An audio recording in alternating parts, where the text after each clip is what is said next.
Hello నమస్తే, welcome to reality check. ఆంధ్రప్రదేశ్లో ప్రస్తుతం వివాదంగా మారింది తిరుమలలో జరిగిన తొక్కిసలాట అంశం.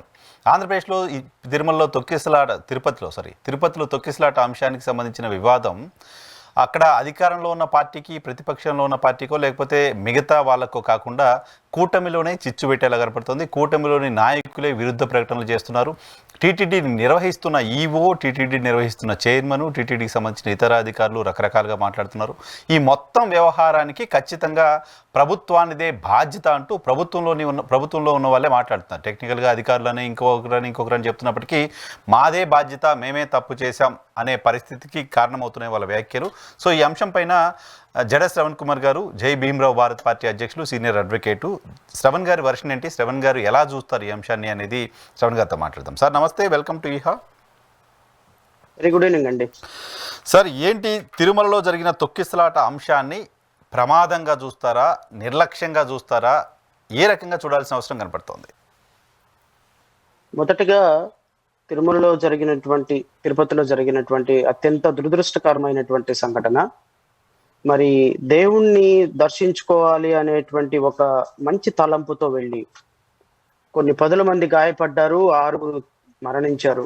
వారి కుటుంబాలకి మరి చనిపోయిన వారి ని తిరిగి తీసుకురాలేకపోయినప్పటికీ కూడా ఆ కుటుంబాలు మరి అత్యంత శోకంతో, ఇప్పుడు తల్లిని పోగొట్టుకున్న బిడ్డలు ఉంటారు, భార్యని పోగొట్టుకున్న భర్తలు ఉంటారు, కూతుర్ని పోగొట్టుకున్న తల్లిదండ్రులు ఉంటారు, అన్నల్ని చెల్లెళ్ళని పోగొట్టుకున్న అక్కలు ఉంటారు. సో ఇలాంటి వాళ్ళు పాపం తెలియకుండానే దేవుని చూద్దామని వెళ్ళి ప్రమాదానికి గురయ్యి అత్యంత పవిత్రమైనటువంటి తిరుపతి దేవస్థానం సన్నిధిలో చనిపోవటం అనేది చాలా దురదృష్టకరం. నరసింహరావు గారు, అలాంటి వారి కుటుంబాలకి జై భీమ్రావ్ భారత్ పార్టీ ప్రగాఢ సానుభూతిని తెలియజేస్తుంది. అలాంటి వారి ఆత్మకి శాంతి చేకూరాలని, ఇలాంటి దుర్ఘటనలు మరలా జరగకూడదని వారి కుటుంబాలకి పూర్తి స్థాయిలో మనోధైర్యాన్ని కలిగించాలని దేవదేవుని ప్రార్థిస్తున్నాం. నెంబర్ 1. నెంబర్ 2,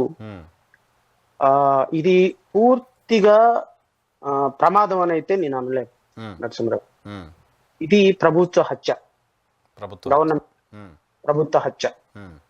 ఎందుకంటే నరసింహరావు గారు, నేను లేకపోతే రాష్ట్రంలో ఉన్న 5.5 కోట్ల మంది ప్రజలు, నా ఉద్యోగం నేను చేసుకుంటున్నా, మీ ఉద్యోగం మీరు చేసుకుంటున్నారు. రిక్షా దొక్కే అన్న రిక్షా దొక్కుతున్నాడు, కూలీ పని చేసుకునే అక్క కూలీ పని చేసుకుంటుంది, సెక్యూరిటీ పని చేసుకున్న తమ్ముడు సెక్యూరిటీ పని చేసుకుంటున్నాడు. వాళ్ళ స్థాయిలో వాళ్ళు వాళ్ళ పనులు వాళ్ళు చేసుకుంటున్నారు. వాళ్ళ బ్రతుకుల్లో ప్రభుత్వాలు ఇచ్చి ఏమి పెద్దగా మార్పులు తీసుకురాలేకపోతున్నాయి. ఎవరి బ్రతుకులు వాళ్ళు బతుకుతున్నారు, ఎవరి డబ్బులు వాళ్ళు సంపాదించుకుంటున్నారు. కానీ 5 సంవత్సరాలకు ఒకసారి ఓటు వేసే నా పాపానికి చంద్రబాబు నాయుడు, లేకపోతే పవన్ కళ్యాణ్, లేకపోతే ఇంతకు ముందు జగన్మోహన్ రెడ్డి, వీళ్ళకి మాత్రం చుట్టూరా 200 మంది సెక్యూరిటీ తోటి Z+ కేటగిరీ, పొద్దున లెగిసిన దగ్గర నుంచి సాయంత్రం పడుకునేంత వరకు స్పెషల్ ఫ్లైట్స్, వీళ్ళ బంధుగణానికి 100 కోట్ల రూపాయల ప్రజాధనం వెచ్చించటం. ఇలా ఒక పేదవాడు ఓటు వేసి ఒక చంద్రబాబు నాయుడునో, ఒక పవన్ కళ్యాణ్నో, లేకపోతే ఒక జగన్మోహన్ రెడ్డినో, ఒక నరేంద్ర మోడీనో అధికారంలో కూర్చోబెడుతున్నాడు అంటే, వాటికి అంత దర్పం అధికారం ఇస్తున్నారు అంటే ఒకే ఒకటి ఎక్స్పెక్ట్ చేస్తాడు ప్రజలు ప్రభుత్వం నుంచి. ఏమిటో తెలుసా? ఆర్టికల్ 21. సంతోషంగా బ్రతికేటువంటి ఒక బ్రతుకుని, పరిస్థితులను సృష్టించమని. అంతకుమించి ప్రభుత్వాల నుంచి మనం ఏం కోరుకోం, ప్రజలు కూడా ఏం కోరుకోవటంలా. నరసింహరావు గారు ఏమైనా కోరుకుంటున్నారేమో, నేనేమైనా కోరుకుంటున్నానేమో నాకైతే తెలియదు. కానీ ఒక సామాన్యమైనటువంటి ప్రజల దగ్గర నుంచి, లేకపోతే ఒక అక్క, తమ్ముడు, అన్న, నాలాంటి వాళ్ళు ప్రభుత్వం ఏర్పాటు చేసుకున్నందుకు, నేను ఓటు వేసి పన్ను కొడుతున్నందుకు, నేను 2.5 లక్షల కోట్ల రూపాయల బడ్జెట్ ప్రవేశపెట్టినందుకు నువ్వు చేయగలిగింది నాకేంటి అంటే, నా కూతురు బయటకు వెళ్ళి మందులు తీసుకురావడానికి బయటకు వెళ్ళినప్పుడు ప్రశాంతంగా తిరిగి సురక్షితంగా ఇంటికి రావాలి. లేకపోతే నేను మోటార్ బైక్ మీద వెళ్ళిపోయి ప్రభుత్వం ఉద్యోగానికో లేకపోతే ఒక చిన్న కంపెనీలో పనికో వెళ్ళినప్పుడు సురక్షితంగా యాక్సిడెంట్ కాకుండా ఇంటికి రావాలి. రోడ్స్ ని బాగా చేయండి, ట్రాఫిక్ ని కంట్రోల్ చేయండి, ఇబ్బందికరకుండా మందు తాగుతూ రోడ్డు మీద ఎవడో జరగకుండా చూడండి. ఒకవేళ బస్సులో వెళ్తే బస్సుకి టైర్లు కరెక్ట్ గా పెట్టండి, ఇంజిన్ కరెక్ట్ గా పెట్టండి. రైల్లో వెళ్తే రైలు సేఫ్టీని పరిరక్షించండి. ఒక సామాన్య మానవుడు ప్రభుత్వం నుంచి మేజర్ గా కోరుకునేది article 21 sir, safety, right to protection of life. అలాంటి ప్రొటెక్షన్ ప్రభుత్వం ఇవ్వలేనప్పుడు ఒక లైఫ్ కి ప్రభుత్వం మర్డర్ చేసినట్టే అని నేను భావిస్తా. నరసింహరావు గారు ఒక ఎక్స్ అనేటువంటి వ్యక్తి ఆఫీస్ కి వెళ్తా ఉంటే రాంగ్ రూట్ లో వచ్చి ఒక లారీ డ్రైవర్ వచ్చి రాంగ్ రూట్ లో వచ్చేసి గుద్దేసి చంపేశాడంటే it is nothing but government murder. Definite గా మెయింటైన్ చేయాల్సిన వాళ్ళు, ఆ రూట్ లో అలో చేసిన వాళ్ళు, పోలీసులు, వ్యవస్థ ఏమైపోయినట్టు కదా. సో కాబట్టి నా పర్సెప్షన్ ఎలా ఉంటుంది అంటే, ఇప్పుడు అమెరికాలో మా తమ్ముడు అమెరికాలో జాబ్ చేసేటప్పుడు నేను ఒక రోజు అడిగా, తను ఒక ప్రాజెక్ట్ లో వర్క్ చేస్తా ఉంటాడు. అంటే ఏంటి ఆ ప్రాజెక్ట్ అంటే, హ్యూమన్ అసిస్టెన్స్ లేకుండా కంప్యూటర్ తోటి రైలు నడిచేటువంటి ఒక ఇది పైలట్ లేకుండా. ఒక సందర్భంలో ఒక చిన్న యాక్సిడెంట్, ఒక రైలు ప్రమాదంలో ఒక వ్యక్తి చనిపోయినాడంట. ఒక వ్యక్తి చనిపోయినందుకు గనుక 250 మంది రైల్వే సిబ్బంది సస్పెండ్ చేసిందంట ఆ government. How responsible they are. ఒక్క వ్యక్తి చనిపోతే ఆ ప్రభుత్వాలు ఇచ్చేటువంటి సీరియస్ యాక్షన్ ఈ దేశాల్లో, ఈ ప్రపంచంలో ఎవరు అంత సీరియస్ గా ఉంటదంట యాక్షన్ అక్కడ. అంటే అర్థం ఏంటి అంటే, ప్రజల యొక్క ప్రాణాలకి ప్రభుత్వం అంత రెస్పాన్సిబుల్ గా ఉంది. రెస్పాన్సిబుల్ గా ఉంది కాబట్టి నీకు అన్ని 100 కోట్ల రూపాయలతోటి నీ సెక్యూరిటీ, నీ దర్పం, చంద్రబాబు నాయుడు అధికార దర్పం, బిఆర్ నాయుడు అధికార దర్పం, పవన్ కళ్యాణ్ సెక్యూరిటీ, ఇవన్నీ దేనికి ఇస్తున్నారంటే మమ్మల్ని పరిరక్షిస్తారని, అంతకంటే ఏం లేదు. సో నిన్న తిరుపతిలో జరిగినటువంటి అధికారుల తప్పో, బిఆర్ నాయుడు తప్పో, పాలక మండలి తప్పో, ఇంకోటి తప్పో కాదు. Government is holds collective responsibility. Government holds collective responsibility. Because ఇక్కడ మాస్టర్ సర్వెంట్ లైబిలిటీ అప్లై కాదు. గవర్నమెంట్ ఆఫీసర్ తప్పు చేశాడంటే ఈజ్ నథింగ్ బట్ గవర్నమెంట్ తప్పు చేసినట్టే. ముఖ్యమంత్రి చంద్రబాబు నాయుడు దగ్గర నుంచి సాధారణంగా కింద ఉన్నటువంటి కానిస్టేబుల్ వరకు it is a collective responsibility. So కాబట్టి నేను నిన్న జరిగినటువంటి ఒక తీవ్రమైనటువంటి, అత్యంత దురదృష్టకరమైనటువంటి సంఘటన ప్రభుత్వం యొక్క చారిత్రాత్మకమైనటువంటి తప్పిదం అని నేను అనను. ప్రభుత్వం మర్డర్ చేసింది ఒక 6 వ్యక్తుల్ని అని అయితే నేను చాలా సీరియస్. ఎలా చెప్పగలుగుతారు సార్? ప్రమాదాలు ఈ కూటమి సర్కార్ వచ్చిన తర్వాతే జరగట్లా, మొదటిసారి జరగట్లా. చాలా సందర్భాల్లో చాలా ప్రమాదాలు జరుగుతూ ఉంటాయి కదా. సో అది ఎవరు ఇంటెన్షనల్ గా, వాంటెడ్ గా చేసేవి కాదు కదా. ఇప్పుడు భోపాల్ గ్యాస్ లీకేజ్ సంఘటన మీకు ఐడియా ఉందే? అవును సార్. ఒక చిన్న సాధారణమైనటువంటి మెకానిక్ చేసినటువంటి చిన్న తప్పిదం వల్ల కొన్ని 100 మంది ప్రాణాలు కోల్పోయారు. ఈ రోజు వరకు కూడా దాని రిప్లికేషన్స్ కంటిన్యూ అవుతూనే ఉన్నాయి ఎన్విరాన్మెంటల్ మీద. సో నేనేమంటానంటే, ఇప్పుడు ఒక ప్రభుత్వ అధికారి, ఒక డిఎస్పీ, ఒక ఎగ్జిక్యూటివ్ ఆఫీసర్, ఒక అధికార యంత్రాంగం, ఇంతమంది ఉండినప్పటికీ కూడా ప్రమాదం జరిగింది అంటే ఈ ప్రమాదానికి కారణమైన వాళ్ళు ఒకళ్ళో ఇద్దరో ముగ్గురో కాదు. వీళ్ళందరూ కూడా ప్రభుత్వ అధికారులుగా ప్రభుత్వం జీతం తీసుకుంటూ ప్రభుత్వం రెస్పాన్సిబిలిటీ హోల్డ్ చేయకుండా నిర్లక్ష్యంగా ఉన్న కారణంగా, మీరు విజువల్స్ చూసారో లేదో నాకు తెలియదు, మీరు చూసే ఉంటారు. I think you have gone through the visual. పోలీసులు ఆ ఫోర్స్ ని ఎంత ఆ మాబ్ ని ఎలా కంట్రోల్ చేస్తున్నారంటే లాఠీలతోటి కొట్టి ఇస్త్రీ అవతల పడేస్తున్నారు.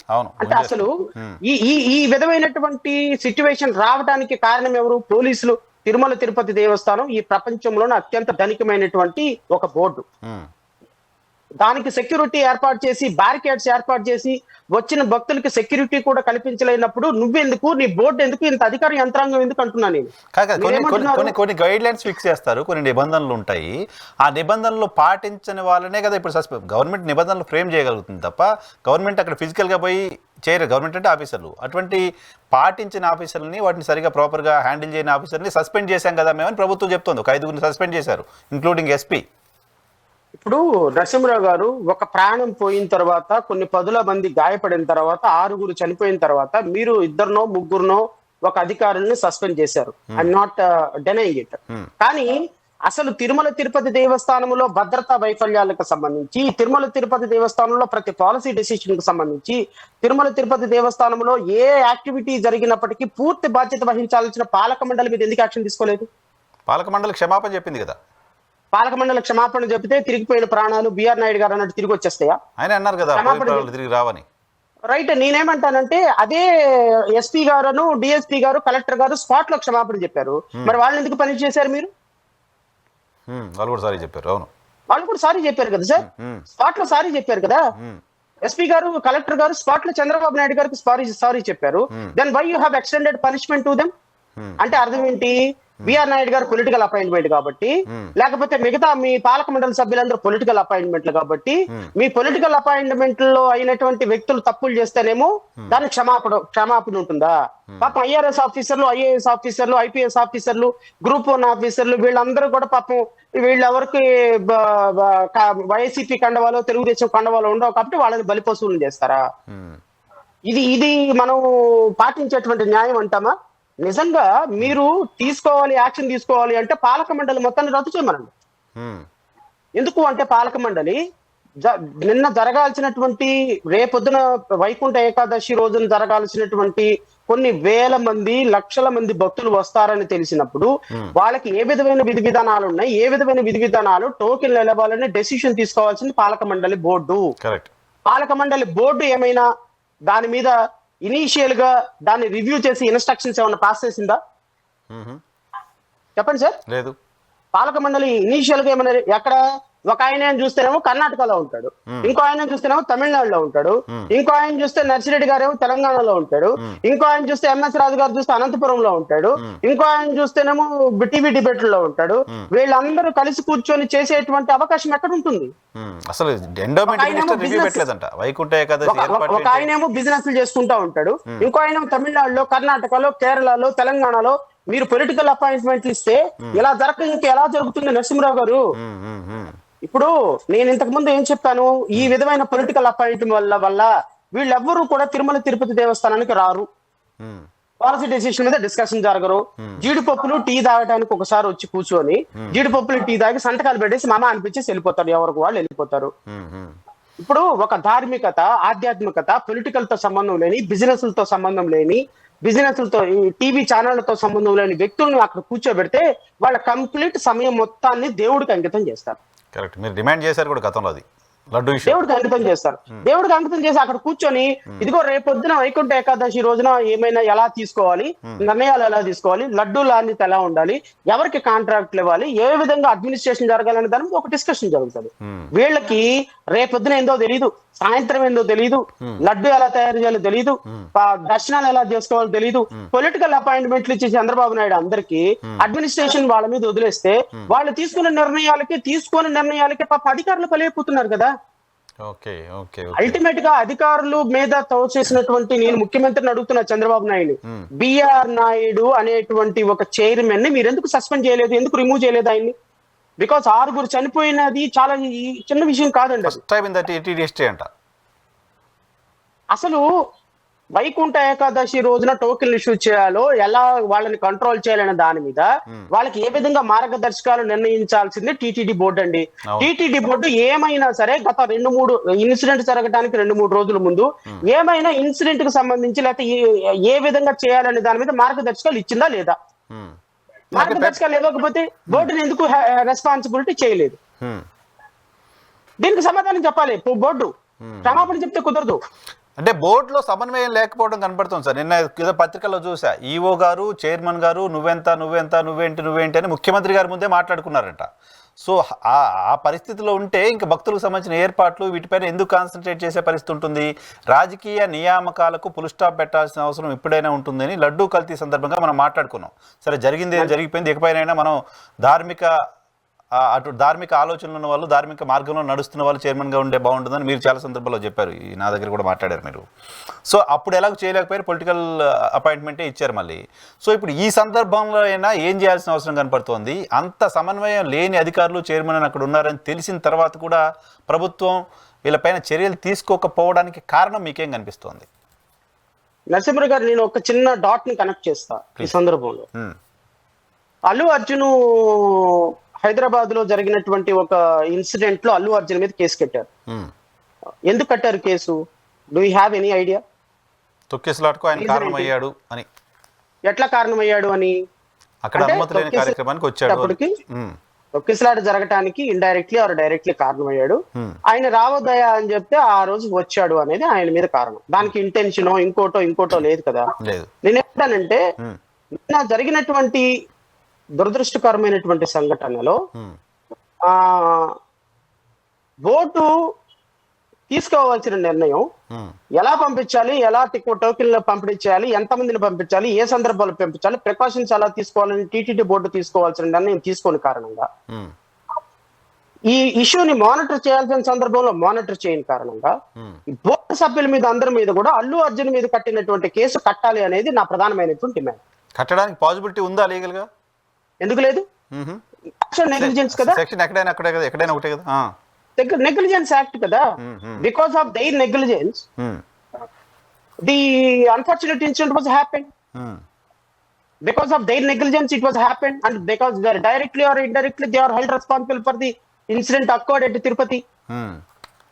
And the persons who are present there to monitor the issue, that is the DSP and other people, also held responsible for the incident.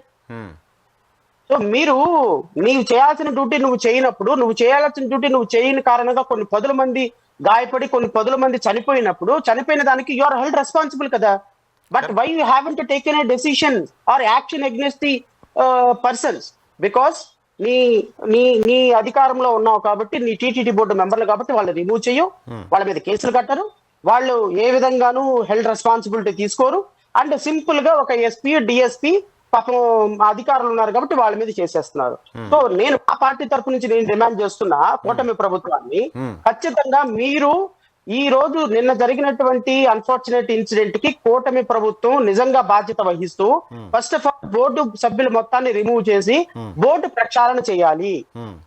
ఎవరెవరైతే ధార్మికత, ఆధ్యాత్మికత, దేవుని పట్ల నమ్మకం, వ్యాపార లావాదేవీలు లేనటువంటి వ్యక్తుల్ని తిరుమల తిరుపతి దేవస్థానంలో అక్కడ బోర్డు మెంబర్లుగా నియమించాలి. దేవుని పట్ల అత్యంతమైన అచంచలమైన విశ్వాసం ఉన్న సద్గురు లాంటి వ్యక్తులను టీటీడీ చైర్మన్లుగా నియమించాలి. అలాంటి వ్యక్తులను నియమిస్తే దానికి ఒక ధార్మికత, దానికి ఒక ఆధ్యాత్మికత, ప్రపంచ ప్రఖ్యాతిగాంచిన వెంకటేశ్వర స్వామికి ఒక ప్రాముఖ్యత, ఆ ప్రాముఖ్యత నిలబెట్టే విధంగా కార్యక్రమాలు చేసే అవకాశం ఉంటుంది.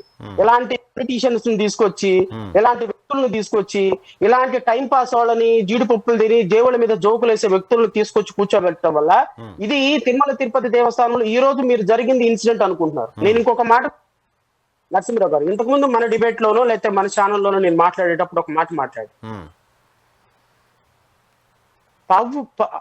తిరుమల తిరుపతి వెంకటేశ్వరుని ప్రసాదంలో గత ప్రభుత్వ హయాంలో పత్తి కొవ్వు, ఆవు కొవ్వు కలిసినటువంటి జంతు అవశేషాలు కలిసినటువంటి నెయ్యిని వాడిన కారణంగా ఆ లడ్డూని కొన్ని లక్షల మంది భక్తులు, ఇంక్లూడింగ్ రాముడికి పంపిన 2 లక్షల లడ్డూల్లో కూడా జంతు అవశేషాలు కలిసినాయి. ఇది చాలా దురదృష్టకరమైన సంఘటన అని ఇప్పుడున్నటువంటి ముఖ్యమంత్రి గారు ఒక పొలిటికల్ ఎలిగేషన్ చేశారు. అవును, ఈ పొలిటికల్ ఎలిగేషన్ చేసిన తర్వాత it has taken so many turns. ఈ పొలిటికల్ ఎలిగేషన్ తర్వాత ఇమ్మీడియట్ గా మన ఉప ముఖ్యమంత్రి వెంటనే వైట్ డ్రెస్ లో నుంచి రెడ్ డ్రెస్ లో నుంచి ఎల్లో డ్రెస్, దేవుల్ని రంగులు మార్చినట్టుగా వెంటనే డ్రెస్సులు మార్చేశారు. అంటే దేవుని సిగ్నిఫికెన్స్ ఏంది అంటే, నీ మనసు పవిత్రంగా ఉండటానికి, నీ మనసులో ఉన్నటువంటి పవిత్రతను పట్టి ఆ దేవుడి యొక్క రూపాన్ని నువ్వు మనసులో నిలుపుకోవటానికి డ్రెస్సులు మారుస్తావు. కానీ పొలిటికల్ కనెక్టివిటీ కోసం, పొలిటికల్ అడ్వాంటేజ్ కోసం ఉప ముఖ్యమంత్రి పవన్ కళ్యాణ్ వెంటనే కనకదుర్గమ్మ ఆలయంలో వెళ్ళిపోయి సనాతన ధర్మ అనేటువంటి ఒక ఇష్యూని తీసుకుని వెళ్ళిపోయి, లడ్డు కలిసి ఎవరికి తెలియదు, అవశేషాలు కలిసి లేదా ఎవరికి తెలియదు, అప్పటికి సుప్రీంకోర్టు కమిటీ వేయలేదు, తర్వాత ఏ విధమైనటువంటి కమిటీ రిపోర్ట్ ఫైనల్ కాలేదు. జస్ట్ ఒక పొలిటికల్ గా చంద్రబాబు నాయుడు వేసిన ఒక బాల్ ని ఇమ్మీడియట్ గా అందుకొని ఆ బాల్ తోటి రాజకీయం మొదలు పెట్టాడు పవన్ కళ్యాణ్. ఏమని, కనకదుర్గమ్మ ఆలయంలో దేవుణ్ణి ప్రక్షాళన చేస్తూ కడుగుతూ ఇంతవరకు ఆగిపోతే బాగుండేది అనిపించింది నాకు. ఈయన he has taken this issue to some extent. అవును. ఏమని దీన్ని రాజకీయాలకే కనెక్ట్ చేసేసాడు. రాజకీయాలకే కనెక్ట్ చేసేసి తమిళనాడులో ఉన్నటువంటి ఉప ముఖ్యమంత్రి, ఇప్పుడున్నటువంటి ఉప ముఖ్యమంత్రి ఇంతకు ముందు ఇచ్చిన స్టేట్మెంట్ ని కనెక్ట్ చేస్తూ సౌత్ ఇండియాలో సనాతన ధర్మాన్ని ప్రొజెక్ట్ చేసేటువంటి ఒక బహు మహత్తరమైనటువంటి కార్యక్రమాన్ని భారతీయ జనతా పార్టీ ముసుగులో అందుకొని తిరుపతి దేవస్థానానికి వెళ్ళిపోయి ఒక ప్రక్షాళన దిశగా ఒక పెద్ద నానా యాగి చేసి వెంకటేశ్వర స్వామిని అపవిత్రం చేస్తారా దుర్మార్గులారా, ధర్మాన్ని సనాతన ధర్మాన్ని అపవిత్రం చేస్తారా, ఇదే విధంగా ఒక క్రిస్టియన్లకు జరిగితే ఒక ముస్లింస్ కు జరిగితే మీరు ఊరుకుంటారా అని నానా యాగి చేసి పెద్ద మీటింగ్ పెట్టి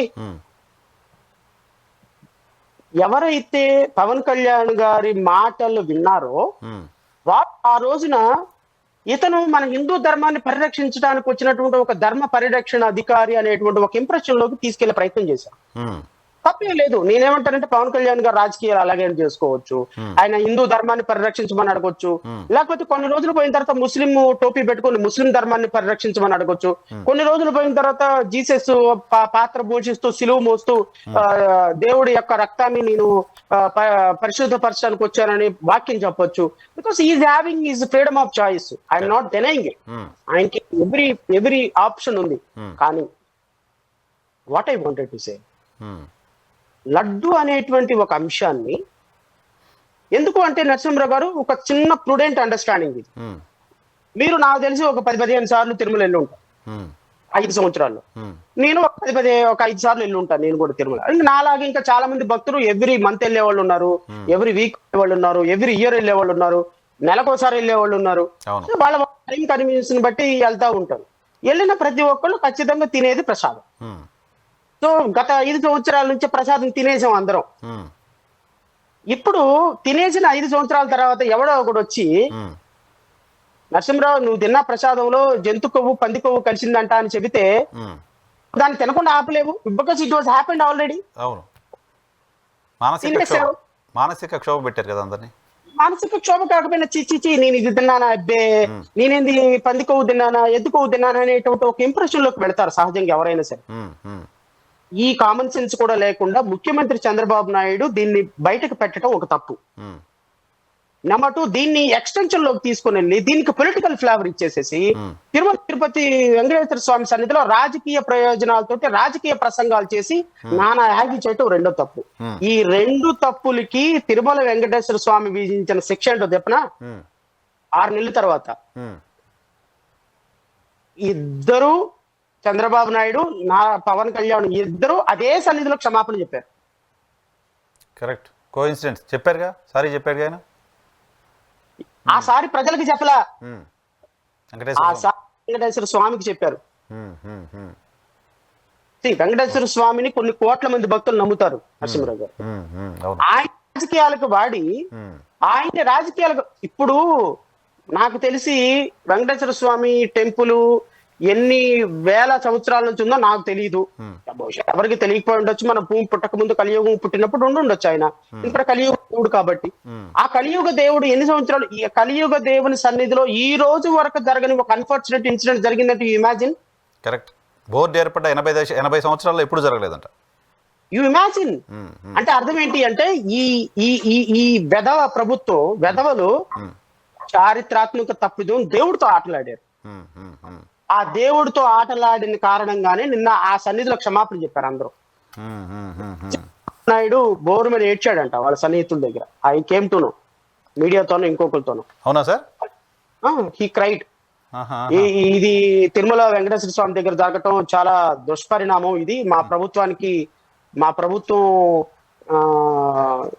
ఎలా భవిష్యత్తులో ఉంటుందో భయం వేస్తుంది. ఎందుకంటే వేరే చోట జరిగినా దీన్ని క్షమించవచ్చు. పరమ పవిత్రమైనటువంటి సన్నిధిలో ఎలాంటి దురదృష్టం జరిగితే it is giving very bad signal. ఈ ప్రభుత్వం ఎన్నాళ్ళు ఉంటుందో కూటమి ప్రభుత్వం మీద ఇంత, ఎందుకంటే now he is repenting. Correct. Chandrababu Naidu గారు సార్ ఇప్పుడు మీరంత పెద్దోళ్ళైనా నేనంత పెద్దోళ్ళైనా సార్ మనకంటూ ఆత్మసాక్షి ఒకటి ఉంటుంది కదా. ఆత్మసాక్షి ఉంటుంది, దేవుడు బిలీవ్ ఉంటుందిగా. ఆ పాప భీతి ఉంటుంది కదా, అందులో పవిత్రమైన వెంకటేశ్వర స్వామి సన్నిధిలో ఆయనకి జరిగినటువంటి అన్ఫార్చునేట్ నుంచి ఆయనకి ప్రాణభిక్ష పెట్టినాడు ఆయన. కరెక్ట్. ఆ అలిపిరి సంఘటనలో నుంచి అలాంటి వ్యక్తి సన్నిధిని ఆయన అంత అవహేళనగా మాట్లాడుతూ కొన్ని కోట్ల మంది భక్తుల మనోభావాలని దెబ్బతీసే విధంగా ఆయన మాట్లాడటం అనేది చాలా ఇబ్బందికరమైన పరిస్థితి. సో ఖచ్చితంగా నేను అనుకుంటాను కూటమి ప్రభుత్వానికి నిన్న జరిగినటువంటి ఇన్సిడెంట్ కేవలం ఆరంభం మాత్రమే, అంతం కాదు. బహుశా ఈ 5 సంవత్సరాల్లోనో 4 సంవత్సరాల్లోనో ఈ కూటమి ప్రభుత్వం కూలిపోక తప్పదు అనేది నాకున్నటువంటి ప్రాథమికమైనటువంటి అభిప్రాయం. అది ఎలా కూలిపోతుంది, ఏ విధంగా కూలిపోతుందో నాకు తెలియదు, కానీ చేసిన తప్పుకు మాత్రం చాలా పెద్ద శిక్ష పడబోతుంది, చాలా పెద్ద శిక్ష పడబోతుంది. నేను కూడా విన్నాను. ఇన్ఫాక్ట్ ఈవెన్ లడ్డు విషయంలో కూడా చంద్రబాబు నాయుడు గారు ఆ ఇష్యూ అంతా బయటకు వచ్చిన తర్వాత పార్టీకి సంబంధించిన నాయకులకు మీరు ఎవరు దీని గురించి మాట్లాడొద్దు అని చెప్పేశారు. ఇనిషియల్గా ఏం మాట్లాడినా పవన్ కళ్యాణ్ గారు దాన్ని ఎత్తుకున్నారు తప్ప చంద్రబాబు నాయుడు గారు మాత్రం ఆ విషయంలో ఎవరు మాట్లాడొద్దని పార్టీ నాయకులకి ఇచ్చారు. ఇన్ఫాక్ట్ ఆయన కన్నీళ్ళు పెట్టుకున్నారు అనే మాట డెఫినెట్ గా బహుశా నిజమై ఉండొచ్చు. అంతగా ఆయన లేదు, ఎందుకంటే the incident is indicating their future. ఇప్పుడు ఉప ముఖ్యమంత్రి దీన్ని ఇన్సిడెంట్ గా తీసుకొని ఖచ్చితంగా ప్రభుత్వం మీద చాలా సీరియస్ గా ఎలిగేషన్ చేస్తున్నారు ఆయన. రేపొద్దున ఈ గవర్నమెంట్ కోరిలేషన్ గవర్నమెంట్ ఉంటుందో లేదో కూడా చెప్పలేము. I'm going to an extent, ఈ తెలుగుదేశం పార్టీ కార్యకర్తలుగా పాపకొచ్చి మింగుడు పడకపోవచ్చేమో, ఈ విధమైనటువంటి హిందూ ధర్మం మీద అటాక్ తోటే చంద్రబాబు నాయుడు రేపు ముఖ్యమంత్రి పదవి నుంచి దింపబోతున్నారు. ఓహో, చంద్రబాబు నాయుడు హిందువులకు వ్యతిరేకంగా పనిచేస్తున్నాడు అనే పనిచేస్తున్నాడని చెప్పను, I'm not saying it. Bharatiya Janata Party they are utilizing every opportunity through Pawan Kalyan. రేపు పవన్ కళ్యాణ్ ముఖ్యమంత్రిగా ప్రొజెక్ట్ చేయాలంటే ఇలాంటి ఇన్సిడెంట్ వాళ్ళకి చాలా అవసరం. ఆ రాష్ట్రంలో లా అండ్ ఆర్డర్ లేదు, లా అండ్ ఆర్డర్ ని మీరు మెయింటైన్ చేయటం లేదు, లా అండ్ ఆర్డర్ లేని కారణంగా ఆడపిల్లలు బలి అవుతున్నారు. నెంబర్ 1 10% ఫిల్ అయిపోయింది. నెంబర్ 2 సనాతన ధర్మం మీద అటాక్ జరుగుతుంది. ఇదిగో తిరుమలలో 6 చనిపోయినారు, నో యాక్షన్, మీరు ఏ విధంగానూ చేయటం లేదు. నెంబర్ 2 అయిపోతుంది. ఓ పక్క నుంచి ఆర్కే గారు దాడి చేస్తున్నారు. చంద్రబాబు నాయుడు నువ్వు దిగిపో, నారా లోకేష్ కి ముఖ్యమంత్రి పదవి నువ్వు ఇమ్మీడియట్ గా నారా లోకేష్ ముఖ్యమంత్రి పదవి ఇవ్వకపోతే రేపొద్దున 2029లో మీ వయసు అయిపోతుంది, అప్పుడు ఆయన ముఖ్యమంత్రి కాకపోతే మళ్ళీ ముఖ్యమంత్రి అవడం చాలా కష్టం అని. ఏ మూమెంట్ లో అయినా సరే నారా లోకేష్ ను ప్రొజెక్ట్ చేయడం స్టార్ట్ చేశారు అంటే that is the last days of TDP అని మీరు అర్థం చేసుకోండి. స్టార్ట్ చేశారు. మన విశాఖపట్నంలో ప్రధానమంత్రి వస్తే నారా లోకేష్ పెద్ద ఫోటో వేశారు. ఆన్ వాట్ కెపాసిటీ ఆ ఫోటో వేశారో తెలియదు, ప్రమోషన్ మొదలైందనే చర్చ. అలా ఏం లేదు కానీ ఫోటో వేసినంత మాత్రాన లేకపోతే ప్రధానమంత్రి గారికి పరిచయం చేసినంత మాత్రం అవుతుందని నేనైతే అనుకోను. But with in couple of months or couple of years, probably 2025 mid కావచ్చు, ఎండ్ కావచ్చు, ఏదేమైనా with in couple of 6 months లో పొలిటికల్ సిస్టమ్ లో చాలా డ్రాస్టిక్ చేంజెస్ జరుగుతాయి అనేది అయితే ప్రిడిక్ట్ చేయగలుగుతున్నాం. ఎందుకంటే నారా లోకేష్ ని మరో డిప్యూటీ సీఎం గా ప్రమోట్ చేసే అవకాశం ఉందా, లేకపోతే ఫుల్ ఫ్లెడ్జ్డ్ గా ముఖ్యమంత్రి పీఠం అప్పచెప్పే అవకాశం ఉందా అనేది ఒక విధమైనటువంటి డిస్కషన్ జరుగుతుంది. సో నేను అనుకుంటాను ఖచ్చితంగా నారా లోకేష్ గారిని మరలా ఒక ముఖ్యమంత్రిగా ప్రమోట్ చేసే సందర్భంలో పవన్ కళ్యాణ్ ఖచ్చితంగా యాక్సెప్ట్ చేయరు, నో డౌట్ అబౌట్. ఎందుకంటే పవన్ కళ్యాణ్ ఖచ్చితంగా యాక్సెప్ట్ చేయనప్పుడు ఆడపిల్లల మీద దాడులు, దళితుల మీద దాడులు, తిరుమల వెంకటేశ్వర స్వామి మీద దాడి, సనాతన ధర్మం మీద దాడి, ఇవన్నీ దాడి చూపించి ఒక 5 డే ప్రెస్ మీట్ లో చెప్పేసి మద్దతు ఉపసంహరించుకుంటున్నాం, మేము ఎమ్మెల్యేలు అందరూ బయటికి రండి. మళ్ళీ సీన్ కట్ చేస్తే ఎన్టీ రామారావు గారి వైస్రాయ్ హోటల్ సీన్ గుర్తొస్తుంది. చాలా ఊహిస్తున్నారు మీరు. నిన్న ఒక మాట పవన్ కళ్యాణ్ గారు అన్నారులే, మేము 15 ఏళ్ళు పొత్తులో ఉండాలనుకున్నాం కానీ అలా ఉంచేలా కనపడట్లేదు అనే మాట పవన్ కళ్యాణ్ గారు అన్నారు. అంటే గ్రౌండ్ ప్రిపేర్ నరసింహరావు గారు నేను చాలా, ఎందుకంటే నేను మీ ఒక్కరితోనే మాట్లాడుతున్నా, వేరే ఎవరితో మాట్లాడటం లేదు. సో మీ ఇంటర్వ్యూలో నేను గత 1 year నుంచి నేను మీకు ఇస్తున్న ఇంటర్వ్యూలో మీరు కాన్స్టెంట్ గా చూడండి, నేను గత ప్రభుత్వంలో పవన్ కళ్యాణ్ వాలంటీర్ల మీద కామెంట్ చేసిన దగ్గర నుంచి మీరు నా ప్రిడిక్షన్స్ మీరు అర్థం చేసుకుంటారండి. వాలంటీర్ల మీద చేసిన దగ్గర నుంచి కూడా నేను every time I'm predicting, every time I'm predicting. So ఇది అంటే గవర్నమెంట్ నేను అంటే గత ప్రభుత్వంలో ఏం జరిగింది అనేది చెప్పడం కాదు కానీ పవన్ కళ్యాణ్ ఖచ్చితంగా దాని మీద బ్యాక్ అవుతారని చెప్పాను. ఆయన బ్యాక్ అయిపోయినాడు. తర్వాత తిరుమల తిరుపతి వెంకటేశ్వర స్వామి సన్నిధిలో లడ్డు వ్యవహారం జరిగినప్పుడు ఖచ్చితంగా ఈ ప్రభుత్వం రిపెంట్ అవుతుంది 6 months లోపు అని చెప్పాను. తర్వాత బ్రిడ్జీలు దాని మీద ప్రకాశం బ్యారేజీని గుద్దటానికి ప్రయత్నం చేశారంటే అది కేవలం పొలిటికల్ ఎలిగేషన్, దాని మీద ఏ విధమైన యాక్షన్ ఉండదని చెప్పాను. ఇవన్నీ కూడా నేను ప్రిడిక్ట్ చేస్తున్నా. అంటే మూడోది ఏంటి అంటే పవన్ కళ్యాణ్ ఎక్కువ కాలం ఈ తెలుగుదేశం కూటమిలో ఉండటానికి కూడా ఇష్టపడడు. ఖచ్చితంగా తెలుగుదేశం పార్టీని దించేసి ఆ స్థానంలోకి భారతీయ జనతా పార్టీ రావటానికి ఒక స్కోప్ ఉన్న అవకాశం ఉంది అని చెప్పాను.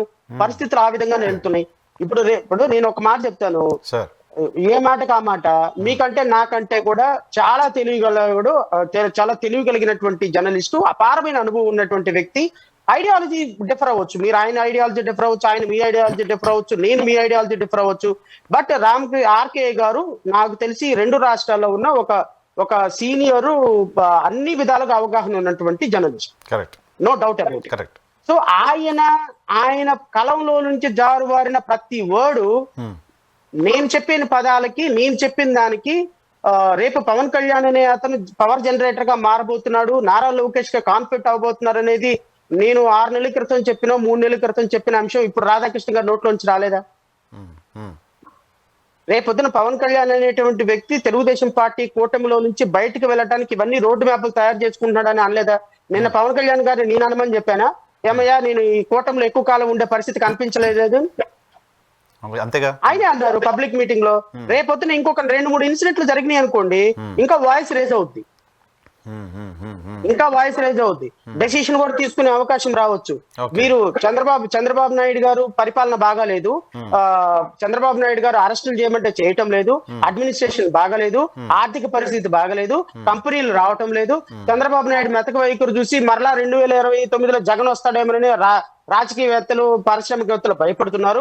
సో రాజకీయవేత్తలకి, పారిశ్రామికవేత్తలకు ఒక భరోసా ఇవ్వాలంటే ఒక స్ట్రాంగ్ నాయకత్వం అవసరం. జగన్మోహన్ రెడ్డిని పాతాళానికి తొక్కి ఆ నాయకత్వం అవసరమని రేపొద్దున పవన్ కళ్యాణ్ జస్టిఫికేషన్ చేస్తే మీరేం చేస్తారు, నేనేం చేస్తాను. స్క్రిప్ట్ మీరు మాట్లాడే ప్రతిదీ డినై చేయకుండానే ఉంది. యాజ్ ఇట్ ఈస్ ఈ వర్డ్స్ ఖచ్చితంగా వింటానని అనిపిస్తోంది. మీరు భవిష్యత్తులో వింటారు. ఇది నా పిల్లి జోస్యం అనుకోండి. లేదు, మీరు నాకు లడ్డు ఇష్యూ అప్పుడు చెప్పారు సార్, ఇది పాపం, ఈ పాపం చుట్టుకుంటుంది కూటమికి అని, ఈ పాపం చుట్టుకుంటుంది కూటమికి అన్నారు. ఇప్పుడు ఇది ఖచ్చితంగా పాపమే కదా. ఇప్పుడు ఇది ఇంకెవరి మీద వేయటానికి లేదు కదా సార్. చంద్రబాబు నాయుడు గారు వచ్చి మా తప్పే అంటున్నారు, పవన్ కళ్యాణ్ గారు వచ్చి మా తప్పే అంటున్నారు, చైర్మన్ వచ్చి మా తప్పే అంటున్నారు, ఈఓ వచ్చి మా తప్పే అంటున్నారు, జనం అంతా వాళ్ళ తప్పే అంటున్నారు. ఇంకెవరిపైన వేయడానికి కూడా లేదు కదా అసలు. కనీసం పొలిటికల్ మాకు సంబంధం లేదని చెప్పడానికి కూడా లేకుండా చేశారు. ఇది రెండోది ఇంతకంటే దారుణం ఏంటంటే వెంకటేశ్వర సన్నిధిలో క్షమాపణ చెప్పారు. కరెక్ట్, దేవుడికి క్షమాపణ చెప్పినట్టే మీరు అన్నట్టు. వీళ్ళందరూ నాకు తెలిసి మీరు అన్నట్టు 80 సంవత్సరాలు ఎప్పుడో బోటు పుట్టింది నాకు తెలియదు కానీ 80 సంవత్సరాల చరిత్రలో మొదటి ఇన్సిడెంట్ ఇది. First incident. Not even single casualty లేదు ఇప్పటివరకు. ఒక విషయం తెలిసిన ఒక పుణ్యక్షేత్రం నేషనల్ మీడియాలో నలగటం ఎంత తప్పో తెలుసా? బ్యాడ్ థింగ్స్ కి నలగటం ఎంత తప్పో తెలుసా నరసింహరావు గారు? ఒక లడ్డు వ్యవహారంలో నేషనల్ మీడియా మొత్తం ఒక వారం రోజులు ఇదే ఇంచి ప్రొజెక్ట్ చేశారు. అవును, ఈ రోజు నిన్న జరిగినటువంటి ఇన్సిడెంట్ రేపు ఇదే ప్రొజెక్ట్ చేస్తున్నారు. ఇది స్లోలీ కూడా తిరుపతి దేవస్థానం యొక్క ప్రాముఖ్యతను తగ్గించేటువంటి అంశం ఇవన్నీ. కరెక్ట్, ప్రమాదం. ఇంకా ఇన్సిడెంట్ జరగబోతున్నాయి నా ప్రెడిక్షన్ లో. ఎందుకు జరుగుతున్నాయి అంటే వీళ్ళు చేసినటువంటి పాపాలు అలాంటివి. నేనేం చేసేది? నేను కేవలం ఒక పిల్లి జోషి మాత్రమే చెప్తున్నాను. నేను రియాక్షన్ ఉంటుందిగా, యాక్షన్ టు రియాక్షన్ ఉంటుంది. సో నేను పొలిటికల్ సినారియోలో ఇప్పుడు నేనే హోమ్ మినిస్టర్ అయితే చూపించేవాడిని అని పవన్ కళ్యాణ్ గారు అనటం దేనికి సంకేతం? కూటమిలో ఉన్న పార్టీ బయటకు వచ్చి ఓపెన్ గా పబ్లిక్ మీటింగ్ లో మాట్లాడుతున్నారు. ఆయన ప్రెస్ కాన్ఫరెన్స్ కూడా కాదు, ఓపెన్ గా పబ్లిక్ మీటింగ్ లో మాట్లాడుతున్నారు. నిన్నేమన్నారు? ఈవో క్షమాపణ చెప్పాలి, లేకపోతే ఇంకొకరికి క్షమాపణ చెప్పాలి, క్షమాపణ చెప్పిస్తా. క్షమాపణ చెప్పారు, 2 నిమిషాలు క్షమాపణ చెప్పారు.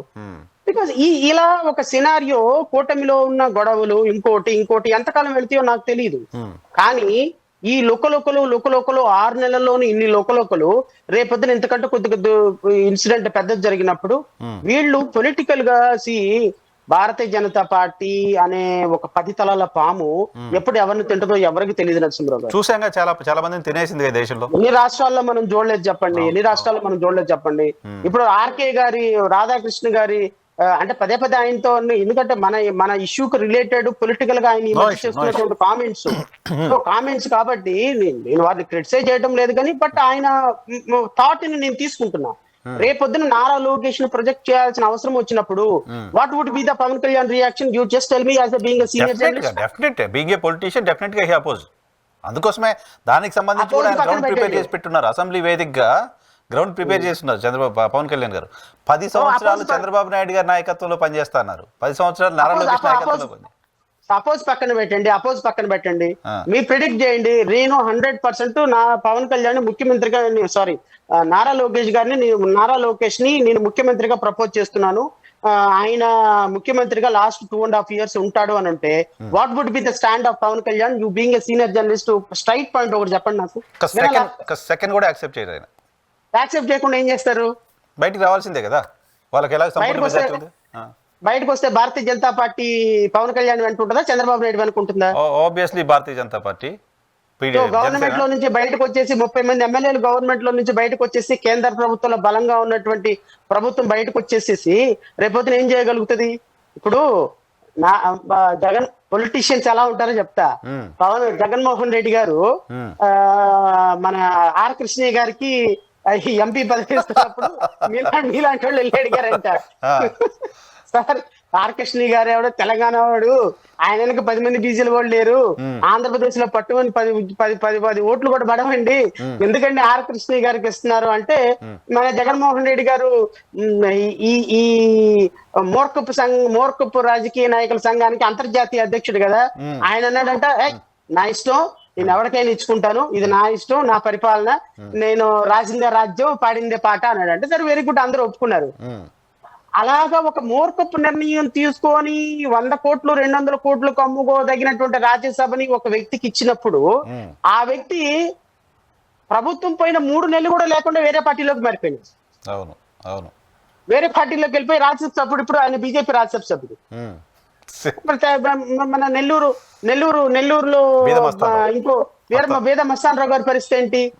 వీళ్ళందరూ it is a matter of 5 minutes. Politicians కి దేర్ ఇస్ నో మోరాలిటీస్, ఎథిక్స్, మారాలి అనుకున్న పొలిటీషియన్స్ కి ఏం లేవు. ఇప్పుడు మీరు అనుకుంటున్నారా ఇప్పుడు ఈ రోజు గనుక కొడాలి నాని, లేకపోతే పేర్ని నాని, లేకపోతే రోజా, వీళ్ళందరూ తెలుగుదేశం పార్టీలోకి వెళ్ళాలి అనుకుంటే తెలుగుదేశం పార్టీలోకి వెళ్ళగలరు. ఒకవేళ రేపొద్దున ఈ రోజు మోపిదేవి తెలుగుదేశం పార్టీలోకి వెళ్ళారు కదా, రేపు బేదా మస్తాన్ రావు, మోపిదేవి వీళ్ళందరూ మళ్ళీ వైఎస్ఆర్సీపీ అధికారంలోకి వస్తే, మళ్ళీ వైఎస్ఆర్సీపీలోకి వస్తే జగన్మోహన్ రెడ్డి స్వాగతం పలుకుతాడు పూల బొకే పెట్టుకొని. సో సిగ్గు, శరం, మానం, అభిమానం, ఎథిక్స్ లేని పొలిటీషియన్స్ ఈ రాష్ట్రంలో ఎవరు ఉన్నారంటే నెంబర్ 1 జగన్మోహన్ రెడ్డి, నెంబర్ 2 చంద్రబాబు నాయుడు. మరి పవన్ కళ్యాణ్ గారు అయితే తప్పేంది, లేకపోతే రేపొద్దున పెమ్మసాని అయితే తప్పేంది, లేకపోతే రామ్మోహన్ నాయుడు అయితే తప్పేంది, లేకపోతే XYZ అయితే తప్పేంటుంది? రేపొద్దున భారతీయ జనతా పార్టీ 18 మంది ఎంపీలతోటి 20 మంది ఎంపీలతోటి తెలుగుదేశం పార్టీ అధికారంతో కేంద్ర ప్రభుత్వం నడుస్తున్నప్పుడు ఎంపీలు మారటం ఎంతసేపు అండి? చూసాంగా, అంతమంది 4 రాజ్యసభ సభ్యులు మారారు కదా ఉన్న 6లో. సో కాబట్టి రాష్ట్రంలోను కేంద్రంలోను తెలుగుదేశం పార్టీ చక్కగా ఒక తాజ్పావన్ తీసుకొచ్చుకొని ఇటుపక్క, కట్లపావన్ తీసుకొచ్చుకొని ఇటుపక్క పెట్టుకున్నారు. ఈ 2 పాముల మధ్య బోరు ఊతున్నారు చంద్రబాబు నాయుడు గారు. బోరు ఎప్పుడు ఊపటం ఆపారనుకోండి, నాదస్వరం ఊపటం ఎప్పుడు ఆపారనుకోండి, జరిగిపోయేది జరుగుతుంది. నిజానికి నాకు గుర్తొస్తోంది, మనం ఆల్మోస్ట్ 2 years గా నేను ఛానల్ పెట్టినప్పుడు నుంచి మనం మాట్లాడుతున్నాం. సో ఆ రోజు పవన్ కళ్యాణ్ భారతీయ జనతా పార్టీ 2 పార్టీలతో టీడీపీ పొత్తు పెట్టుకొని చాలా పెద్ద తప్పు చేస్తోంది అని మాట్లాడారు మీరు, నాకు గుర్తుంది. చాలా తప్పు చేస్తుంది, భవిష్యత్తులో చాలా కాన్సిక్వెన్సెస్ ని ఫేస్ చేస్తుంది అని చెప్పారు. బట్ ఇప్పుడు బహుశా తెలుగుదేశం పార్టీకి సంబంధించిన నాయకులకి ఆ మాటలు ఇప్పుడు వినిపిస్తుంది. ఇప్పుడు తెలియదు, సారీ ఇప్పుడు కూడా నేను మీరు మాట్లాడుకున్న వీడియో బయటకు వచ్చినప్పుడు కూడా ఎవరు నా వెర్షన్ అంగీకరించరు. ఎందుకు అంటే చాలా హైపోథెటికల్ గా ఉంది వెర్షన్. ఇది ఇంపాసిబుల్ థింగ్. 143 సీట్లు కూటమి ప్రభుత్వానికి ఉంటే కూటమి ప్రభుత్వంలో తెలుగుదేశం పార్టీ ఇంత స్ట్రాంగ్ గా ఉంటే ఏంటి పిచ్చి అనాలిసిస్ ఏంటి, ఈ పిచ్చి అనాలిసిస్ కి నరసింహరావు గారు లాంటి వ్యక్తి అకామిడేట్ చేయడం ఏంటి అనుకుంటారు. కానీ నా మాటలు ఇంకొంచెం కొన్ని నెలల తర్వాత, ఒక సంవత్సరం తర్వాత వినాల్సి వచ్చినప్పుడు మాత్రం ఖచ్చితంగా నేను చెప్పిన ప్రతి అక్షరం తూచా తప్పకుండా జరుగుతుంది. అందుకని నేను మిమ్మల్ని రిక్వెస్ట్ చేస్తున్నా, ప్రిజర్వ్ దిస్ ఇంటర్వ్యూ. ఒక్కసారి నా దగ్గర మీరు అప్లోడ్ అయ్యి మాట్లాడిన ప్రతి అక్షరం ప్రజల ముందు ఉంటుంది. Preserve this video. నేను I not record. Preserve this video. 2029 వరకు కూటమి ప్రభుత్వం ఉంది అంటే నేను రాష్ట్ర ప్రజలకి క్షమాపణ చెప్తా. ఓకే. ఎందుకు అంటే నేను రైట్ ఆరంగా నాకు తెలీదు. నేనేమి ముందుకెళ్ళి ఫ్యూచర్ వెళ్ళి చూసి ఏదో నేనేం చెప్పటంలా. ఇప్పుడు నేను ఒక పొలిటికల్ అనలిస్ట్ గా, లేకపోతే ఒక రాజకీయ పార్టీ అధ్యక్షుడిగా, రాజకీయ పార్టీలో ఉన్నటువంటి వ్యక్తుల యొక్క స్వభావాల్ని దగ్గరగా చూసి అర్థం చేసుకున్నటువంటి వ్యక్తిగా చెప్తున్నా.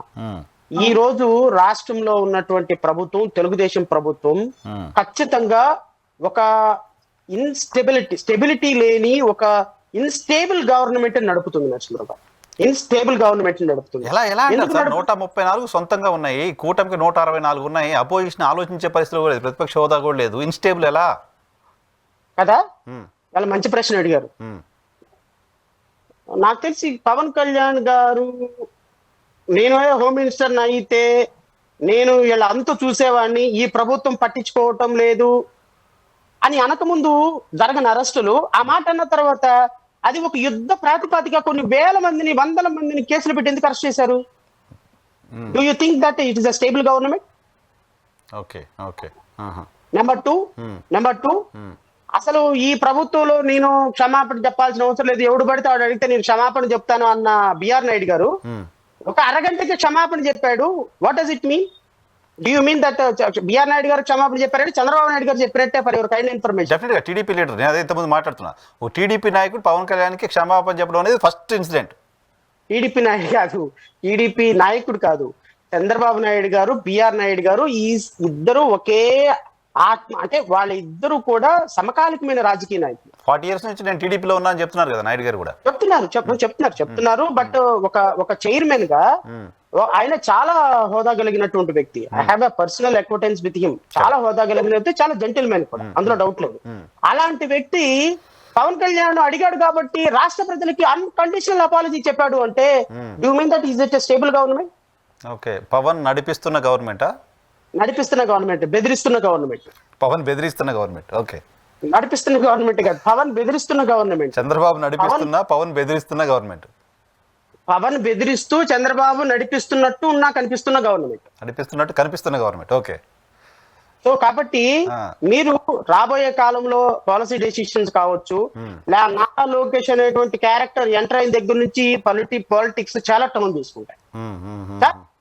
చంద్రబాబు నాయుడు గారు అనివార్యమైన పరిస్థితి, బికాస్ ఆఫ్ హిజ్ ఏజ్, 2029లో ఆయన పార్టీని లీడ్ చేసే అవకాశం కనిపించదు. 80 సంవత్సరాలు వచ్చేస్తాయి ఖచ్చితంగా, రమారమి 79-80 ఏళ్ళు వచ్చేస్తాయి. సో ఆయన ఫ్రీక్వెంట్ గా ట్రావెల్ చేసే పరిస్థితి ఉండదు. కొంచెం వయసు వచ్చినటువంటి కొన్ని పరిస్థితుల కారణంగా రేపు నారా లోకేష్ ని ఖచ్చితంగా ప్రొజెక్ట్ చేయాల్సిన సందర్భం. మరి కేసీఆర్ చేసిన తప్పే కదా, ఎన్టీఆర్ ని, ఆయన్ని, తారక రామారావుని ప్రొజెక్ట్ చేయకుండా వదిలిపెట్టే కదా ఈ రోజు ముఖ్యమంత్రి పదవి. రాహుల్ గాంధీ ఎగ్జాంపుల్, కేటీఆర్ ఎగ్జాంపుల్ కళ్ళ ముందు ఉన్నాయి. సో ఖచ్చితంగా ఈ ఎగ్జాంపుల్స్ చూసుకున్నప్పుడు రేపు పొద్దున కనుక ప్రొజెక్ట్ చేయాల్సిన పరిస్థితి వస్తే, ప్రొజెక్ట్ చేసే సందర్భంలో పవన్ కళ్యాణ్ గారిని ఎలా హ్యాండిల్ చేస్తారు? పవన్ కళ్యాణ్ నేను చంద్రబాబు నాయుడు హయాంలో ఉంటాను కానీ నారా లోకేష్ ఎవరండి అని అన్నాడు, అప్పుడు పరిస్థితి ఏంటి? అప్పుడైనా తప్పు రావాల్సిందే. ఒకవేళ తప్పు వస్తే పరిస్థితులు ఏ విధంగా తీసుకుంటే, డిప్యూటీ చీఫ్ మినిస్టర్ ఒక పక్క, ఆ 10 తరాల భారతీయ జనతా పార్టీ పైన ఒక 50 మంది ఎమ్మెల్యేని ఇట్లా లాగేసామనుకో అయిపోయా. నారా లోకేష్ వ్యతిరేక వర్గం అంతా ఇటు పక్క, చంద్రబాబు నాయుడు వర్గం అంతా ఇటు వెళ్ళిపోయింది అనుకో. Anything is possible in politics Narasimha Rao garu. కానీ మీరు చెప్తున్నారు కానీ సార్, ఇప్పుడు తిరుపతి ఇష్యూనే తీసుకుంటే, తిరుపతి ఇష్యూలో సరే నేను క్యాస్ట్ పాలిటిక్స్ పెద్దగా మాట్లాడడానికి ఇష్టపడ్డా, కానీ తిరుపతిలో నేను తిరుపతి వెళ్ళొచ్చాను. నేను కూడా వైకుంఠ ఏకాదశి దర్శనానికి వెళ్ళా. అక్కడ చాలా మంది మాట్లాడుతున్నమాట ఈ సస్పెన్షన్ అయిన వాళ్ళంతా కూడా పవన్ కళ్యాణ్ గారు రిప్రజెంట్ చేస్తున్నా లేకపోతే ఆయన ఎక్కువ మంది అభిమానిస్తున్న సామాజిక వర్గానికి సంబంధించిన వాళ్ళని సస్పెండ్ చేశారు.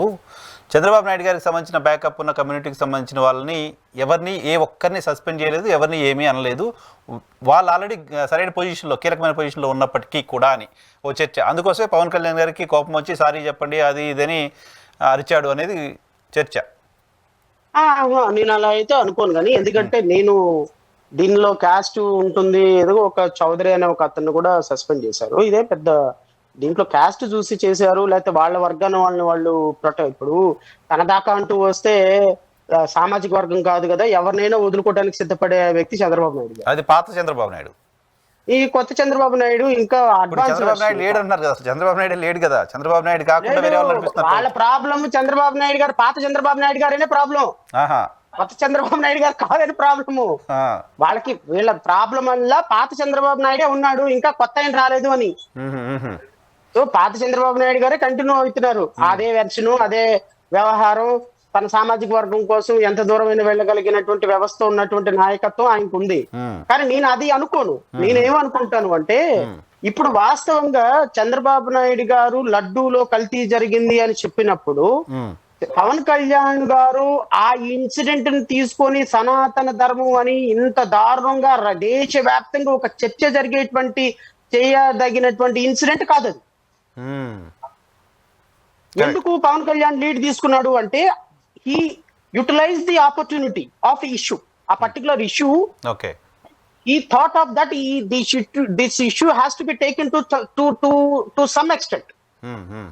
ఎందుకు అంటే ఒక థాట్ ని ప్రవోక్ చేయడానికి సౌత్ ఇండియాలో భారతీయ జనతా పార్టీ డివోటీగా, భారతీయ జనతా పార్టీ ఫాలోవర్ గా, భారతీయ జనతా పార్టీ హిందూ సనాతన ధర్మాధికారిగా ప్రొజెక్ట్ అవడానికి ఆ ఇష్యూని ఆయన వాడుకోవాలనుకున్నాడు, వాడుకున్నాడు. ఈ ఇష్యూని ఆయన వాడుకుంటాడు అన్న సంగతి చంద్రబాబు నాయుడు గారికి తెలియదు. ఓకే. చంద్రబాబు నాయుడు గారు ప్రివెంట్ చేసే పరిస్థితి కూడా లేదు. ఎందుకు ప్రివెంట్ చేసే పరిస్థితి లేదంటే నువ్వు నా ఇష్టం అంటాడు. పైగా అలిగేషన్ ఆయన చేశారు కదా, మీరు చెప్పిన దాని ప్రకారం నేను చేస్తున్నాను కదా, మీరే అన్నారు అపచారమే కదా అనేది. సో పవన్ కళ్యాణ్ మీరు దీన్ని ఇంకా ఫర్దర్ గా తీసుకెళ్లొద్దు. దీన్ని ఇప్పుడు నో డౌట్ అండి, చంద్రబాబు నాయుడు గారు ఏ క్యాస్ట్ ని ఓపెన్ గా ప్రమోట్ చేయడు. ఆయన క్రిస్టియన్ని, ముస్లింస్ ని, హిందూస్ ని మొదటి నుంచి కూడా ఈక్వల్ గా చూసేటువంటి ఒక సెక్యులర్ భావజాలం ఉన్నటువంటి వ్యక్తి. కానీ ఈ ఇన్సిడెంట్ లో పవన్ కళ్యాణ్ చేసిన డ్యామేజ్ టీడీపీకి మామూలు డ్యామేజ్ కాదు. టీడీపీకి మామూలు డ్యామేజ్ కాదు. ఆయన సనాతన ధర్మం అని చెప్పేసి తీసుకొని వెళ్ళిపోయి సీరియస్ గా రాష్ట్రంలో, దేశంలో, సౌత్ ఇండియాలో ఒక టఫ్ తీసుకొచ్చే సిచ్యువేషన్ లో is unable to even open his mouth Chandrababu Naidu గారు. ఎందుకో చెప్పనా, ఏం చేయలేని పరిస్థితి ఆయన. పవన్ కళ్యాణ్ ఎటు తీసుకెళ్తున్నాడో ఏంటో, ఇష్యూ ఎటు వెళ్తుందో అర్థం కాదు. నేను మాట్లాడింది ఒకటి, ఆయన చేసేది ఒకటి. ఇది కులాలకి మతాలకి మధ్య తెలుగుదేశం పార్టీని దూరం చేసే కార్యక్రమం. బట్ దేర్ ఇస్ నో, ఈయన దగ్గర పవర్ లేదు, మాట్లాడలేడు. పవన్ కళ్యాణ్ ఆత్మని చెప్పలేడు. పవన్ కళ్యాణ్ గారు ఏది చెబితే ఇండైరెక్ట్లీ ఆర్ డైరెక్ట్లీ ఇతను ఫాలో అయ్యే పరిస్థితి తప్ప ఆయనకి ఇది కాదు అని చెప్పే పరిస్థితి చంద్రబాబు నాయుడు గారి దగ్గర లేదు. ఇప్పుడు నేను బిఆర్ నాయుడు గారు సారీ ఎందుకు చెప్పారు? అదే సారీ పవన్ కళ్యాణ్ గారు ఇట్లా అంటున్నారు అంటే కూడా ఎవరో ఏదో అంటే నేను చెప్పాలా అని ఎందుకు చెప్పారు సారీ అంటే, it is these are the instructions came from CMO. You just say apology, unconditional apology అని. అదర్వైజ్ బిఆర్ నాయుడు గారు ప్రాణమైన చెప్పే వ్యక్తి కాదు. ఫస్ట్ మాట్లాడింది that is BR Naidu, second మాట్లాడింది ఇన్స్ట్రక్షన్. సో నేనేమంటానంటే నరసింహరావు గారు, ఇది రేపొద్దున గుడ్ ఆర్ బ్యాడ్ అని నాకు తెలీదు. పొలిటికల్ గా చాలా డిఫరెంట్ టోన్స్ తీసుకునే అవకాశం ఉంది. ఈ డిఫరెంట్ టర్న్ లో ఏ పార్టీ అంతర్ధానం అవుద్దో మనకు తెలియదు. పొలిటికల్ చేంజ్ ఖచ్చితంగా జరిగే అవకాశం ఉంది. పొలిటికల్ చేంజ్ ఖచ్చితంగా జరిగినప్పుడు నాయకత్వం ఖచ్చితంగా కోల్పోవాల్సిన అవకాశం ఉంటుంది. ఎందుకంటే రాష్ట్రంలో ఒక పొలిటికల్ చేంజ్ రావాలి అంటే భారతీయ జనతా పార్టీ లాంటి ఈ పార్టీ మేబీ అధికారంలోకి రావడానికి పవన్ కళ్యాణ్ ఒక ఇన్స్ట్రుమెంట్ గా వాడుకోవచ్చు, ఉపయోగపడవచ్చు. పవన్ కళ్యాణ్ అనేటువంటి వ్యక్తి లేకపోతే మన భారతీయ జనతా పార్టీకి అన్ని ఎంపీలను, అన్ని ఎమ్మెల్యేలు వచ్చిన ఛాన్సే ఉండేది కాదు కదా. జనరల్ గా మనం బయట నుంచి చూసినప్పుడు అటువంటి ఇది లేదు. అసలు ఈ రాష్ట్రంలోకి ఎంట్రన్స్ దొరికిందా పవన్ కళ్యాణ్ తోటి. రేపు Pawan Kalyan is also very much loyal to BJP. So Bharatiya Janata Party రేపొద్దున ఆంధ్రప్రదేశ్ రాష్ట్రంలో నిలదొక్కుకోవాలి అని అనుకుందనుకో, అంటే ఇప్పటికిప్పుడు ఏదో ఇమ్మీడియట్ గా జరుగుద్దని నేను కూడా చెప్పడానికి సిద్ధంగా లేను. ఎందుకంటే జరగనివ్వండి, కొన్ని పరిస్థితులు చంద్రబాబు నాయుడు గారు సాఫ్ట్ గా వెళ్ళిపోతున్నంత వరకు ఏం కాదు. కానీ రేపొద్దున చంద్రబాబు నాయకత్వం మారాల్సిన పరిస్థితి వచ్చి గనక థర్డ్ పర్సన్ ఇంటర్వెన్షన్ వచ్చింది అంటే then political system will drastically change అవుతుంది. చూడాలి సార్. ఆ చేంజ్ అయ్యే సందర్భంలో పవన్ కళ్యాణ్ గారు, భారతీయ జనతా పార్టీ ఇప్పుడున్న ప్రభుత్వాన్ని కోలదొయ్యటానికి కూడా వెనకాడు అనేది నా ప్రిడిక్షన్. నేను అదే చెప్తాను, నా ప్రిడిక్షన్. ఈ ప్రిడిక్షన్ కరెక్ట్ అవ్వచ్చు, కరెక్ట్ అవ్వకపోవచ్చు. మరలా రేపొద్దున ఇంట్లో వెళ్ళాలి వంటింట్లో ప్రియురాల్లాగా ఒక భార్య ఇద్దరు భర్తలు, లేదా ఒక భర్త ఇద్దరు భార్యలాగా ముగ్గురు కూటమిలో చక్కగా 3 పార్టీలు కలిపి కూటమిలో మళ్ళీ పోటీ చేయొచ్చు. మళ్ళీ రేపొద్దున అధికారంలో ఎనీథింగ్ మే హ్యాపెన్.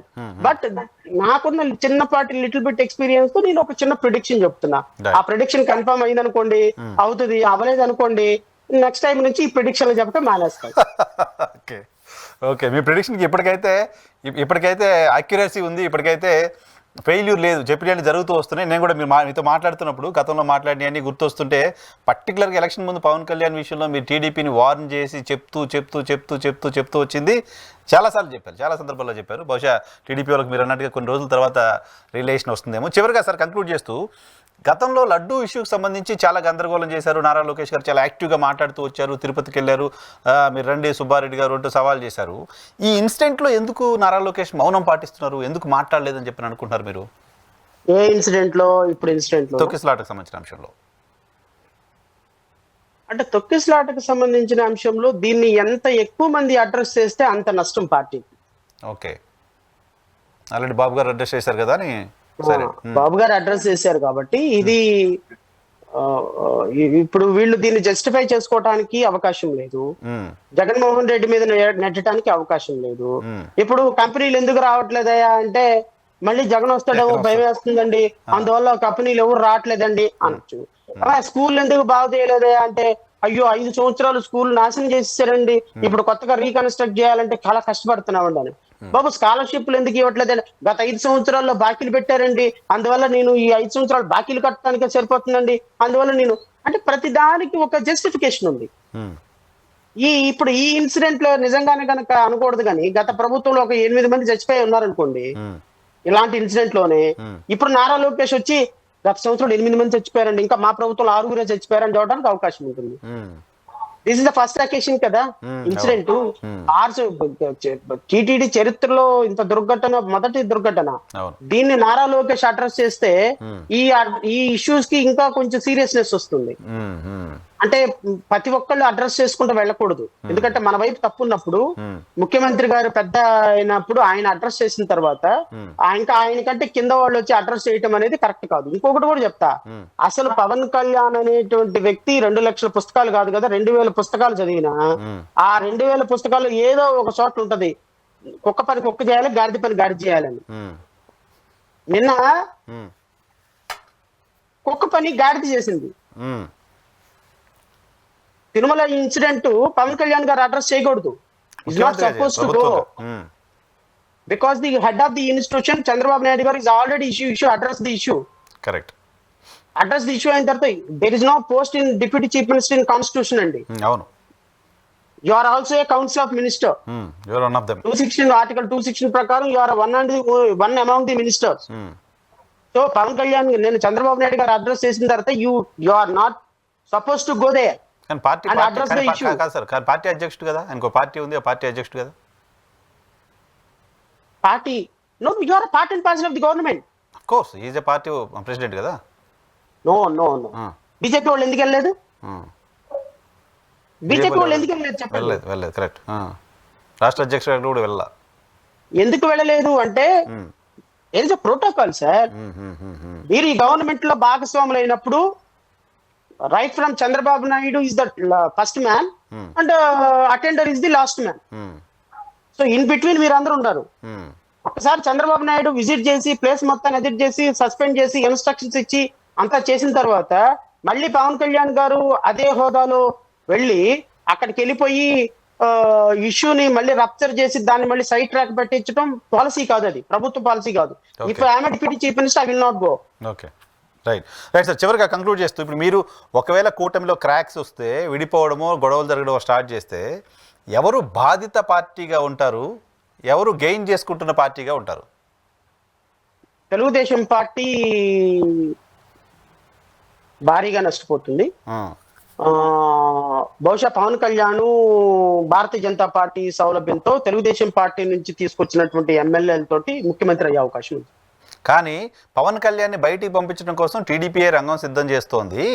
అందుకోసమే 29 వరకు పవన్ ఉంటాడో లేదో, బీజేపీ ఏమైనా చేస్తుంది, లొకేషన్ చేయకపోతే ఎలా, ఈ మాటలన్నీ టీడీపీ కూటమి వైపు నుంచి వస్తున్నాయంటే పవన్ని ముందు తప్పించేసి తర్వాత లొకేషన్ సీఎం చేయాలని వాళ్ళు అనుకుంటున్నారు అనే ఒక ఫీలర్ లేదు? అంటే ఇక్కడ పవన్ కళ్యాణ్ భారతీయ జనతా పార్టీ వీళ్ళిద్దరూ కూడా చాలా డేంజరస్ వ్యక్తులు నరసింహరావు గారు. ఎందుకంటే పవన్ కళ్యాణ్ గారికి స్టాండర్డ్ ఐడియాలజీ లేదు. మీకు 2014 నుంచి చూస్తున్నాం కదా, బహుజన్ సమాజ్ పార్టీతో కలిశారు, సిపిఐ, సిపిఎం, ఇంకా వాట్ నాట్ అన్నిటి. మొన్నటి దాకా పచ్చిబూతులు, మోడీని పచ్చిబూతులు తిట్టాడు. మీ బాబు కొడుకులు ఇద్దరు రాష్ట్రాన్ని దోచుకు తినటానికే పుట్టారన్నాడు చంద్రబాబు నాయుడిని, నారా లోకేష్ ని. ఆయన తిట్టని వ్యక్తి లేడు, ఆయన మొయ్యని ఐడియాలజీ లేదు, ఆయన చదవని పుస్తకం లేదు. సో ఖచ్చితంగా పవన్ కళ్యాణ్ అనేటువంటి వ్యక్తి యొక్క ఐడియాలజీ ఎలా ఉంటుందో ఎవరికి తెలియదు. ఇప్పుడు పొద్దున నిజంగానే పవన్ కళ్యాణ్ గారిని బయటకు పంపించేసి భారతీయ జనతా పార్టీని పొగపెట్టి బయటకు పంపించేసిన సందర్భంలో వీళ్ళిద్దరూ బయటికి వెళ్ళిపోయి కామ్గా గోల్డ్ కూరుకుంటా కూర్చుంటారని నేనైతే అనుకోను. ఎందుకంటే రేపొద్దు నారా లోకేష్ ఇప్పుడు ఉన్న ఇది ఓపెన్ సీక్రెట్, మంచో చెడో వీళ్ళ ప్రభుత్వం ఏర్పడటానికి నెత్తిన పాలు పోసి మొత్తం సమకూర్చి పెట్టి అన్నము, కూర, పప్పు, నెయ్యి, సాంబారు మొత్తం వండి వేడిగా పెట్టాడు జగన్మోహన్ రెడ్డి. మరి వీళ్ళ కూటమి ఏర్పడటానికి కారణమే ఆయన కదా. చంద్రబాబు నాయుడు అరెస్ట్ చేయబట్టే వాళ్ళ కూటమి కలిసింది. సో జగన్మోహన్ రెడ్డి పుణ్యమని వీళ్ళ ముగ్గురు కలిశారు. వీళ్ళు కలవటానికి ఆవశ్యకత ఏర్పడి ఈ రోజు పవన్ కళ్యాణ్ వల్లే మనకింత స్టన్నింగ్ మెజారిటీ వచ్చి రాష్ట్రంలో భారతీయ జనతా పార్టీ మనతో కలిసింది, మనం గెలవడానికి కారణమే పవన్ కళ్యాణ్ మనతో కలవటం అని చెప్పేసి ఓపెన్ గా అనౌన్స్ చేశాడు చంద్రబాబు నాయుడు గారు. చంద్రబాబు నాయుడు గారు కొన్ని వందల సభల్లో చెప్పారు ఆయన, పవన్ కళ్యాణ్ వల్లే ఈ రోజు పార్టీ బతికింది అని, పార్టీ మనం ఈ రోజు ఇంత స్టన్నింగ్ మెజారిటీ అని. ఇలాగ నా భుజస్కంధాల మీద నా ఇంటర్వెన్షన్ తోటి నా యొక్క దీంతో ప్రభుత్వం ఏర్పడితే ఈ రోజు నారా లోకేష్ ప్రభుత్వం ఏర్పడిన తర్వాత ఆయన ముఖ్యమంత్రిని చేయడం కోసం నాకు పొగపెట్టి బయటికి పంపించారంటే గోళ్లు కొనుక్కుంటా కూర్చుంటారే ఇంటి బయటకు వెళ్ళిన వాళ్ళు. అంటే ఇక్కడ ఒకటి ఉందిగా, సరే లెంత్ అయింది, కంక్లూడ్ చేద్దాము. ఇక్కడ ఒక మాట ఉందిగా, భారతీయ జనతా పార్టీకి తెలుగుదేశం పార్టీ మద్దతు కూడా అవసరంగా, కేంద్రంలో వీళ్ళు ఇష్టం వచ్చినట్టు ఆటలాడుతుంటే తెలుగుదేశం పార్టీ మద్దతు ఉపసంహరిస్తుందిగా. రాకృష్ణయ్య లాంటి ఉద్యమకారుణ్ణి, బేదా మస్తాన్ రావు లాంటి వ్యక్తుల్ని ఎంతసేపులో కొన్నారు? అవునులే, ఇంకా నో ఆన్సర్ దానికి. కరెక్ట్. ఇప్పుడు ఎంతసేపట్లో కొన్నారు సార్? నేనేమని చెప్తానంటే రేపొద్దున ఏం జరుగుద్ది ఎవరికి తెలియదు. రేపొద్దున నిజంగానే భారతీయ జనతా పార్టీ పవన్ కళ్యాణ్ కానీ ఈ రాష్ట్రంలో ఏర్పడాలి అనుకుంటే అలా చిటికేస్తే 50 మంది ఎమ్మెల్యేలు, మినిస్టర్లు రాని ఎమ్మెల్యేలు వచ్చేస్తారు.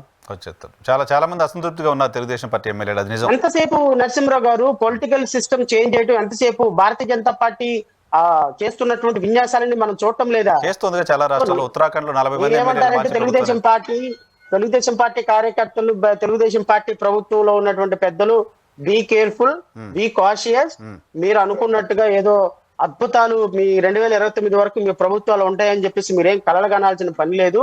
కాబట్టి కాస్త ప్రజల మన్ననలను పొందేదానికి ఈ ఎంతవరకు ఉంటారో మాకు తెలియదు, కాబట్టి ఉన్నంత వరకైనా ప్రజల కోసం పనిచేయమని అయితే మనస్ఫూర్తిగా కోరుకుంటున్నాం. Right sir, thank you very much Shravan గారు, మా కోసం సమయం కేటాయించారు. ఇది శ్రవణ్ గారితో స్పెషల్ రియాలిటీ చెక్ రేపటి షోలో మళ్ళీ కలుద్దాం. చూస్తూనే ఉండండి.